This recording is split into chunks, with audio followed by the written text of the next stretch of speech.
Kisah ini bermula dari seorang tokoh yang menyebarkan agama Islam di tanah Jawa bernama Raden Said atau yang dikenal dengan julukan Sunan Kalijaga. Beliau diutus oleh para wali untuk mencari kayu jati yang akan dijadikan tiang dari Masjid Agung Demak.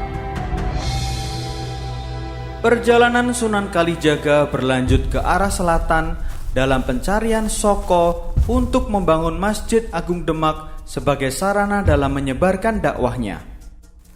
Setelah perjalanan jauh menuju selatan, Sunan Kalijaga akhirnya menemukan pohon jati dengan kayu yang besar, tinggi, dan kokoh.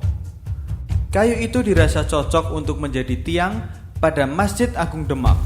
Kemudian, Sunan Kalijaga mendekati pohon tersebut.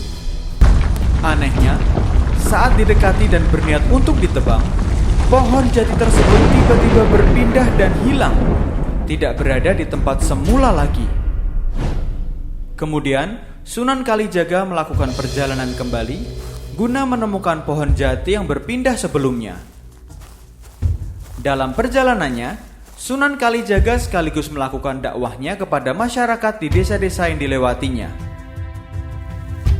Perjalanan masih berlanjut, namun kali ini Sunan Kalijaga sudah ditemani oleh santri yang ingin ikut Sunan Kalijaga ke Demak.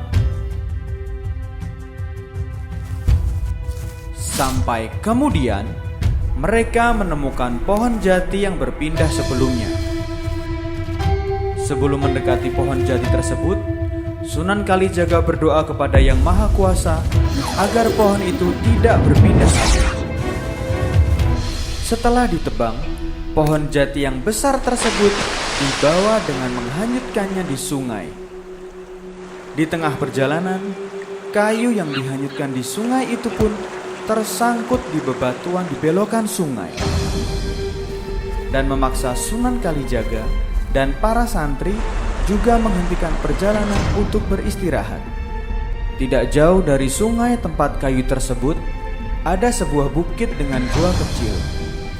Disitulah Sunan Kalijaga beristirahat dan mencari cara agar bisa melanjutkan perjalanan.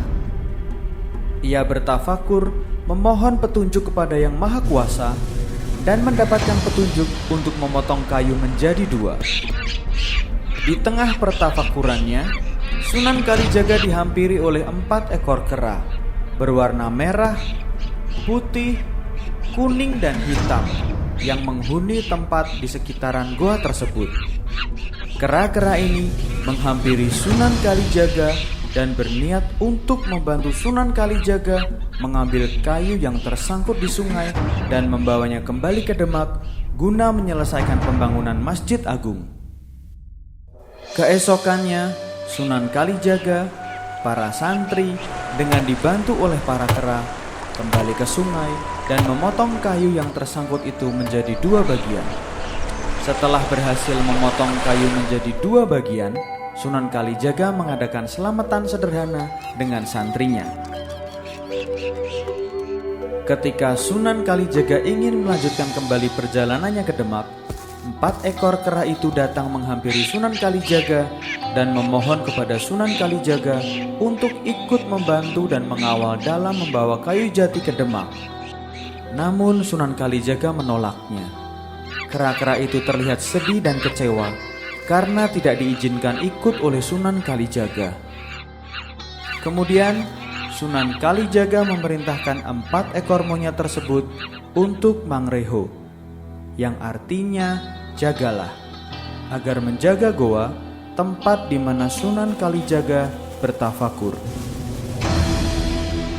Akhirnya Sunan Kalijaga berhasil membawa kayu jati untuk dijadikan soko atau tiang yang menyangga Masjid Agung Demak. Dan ke-4 ekor kera itu juga menjaga goa sesuai perintah dari Sunan Kalijaga. Dan begitulah, goa yang sekarang masih ada tersebut diberi nama Goa Kreo yang berasal dari kata mangreho.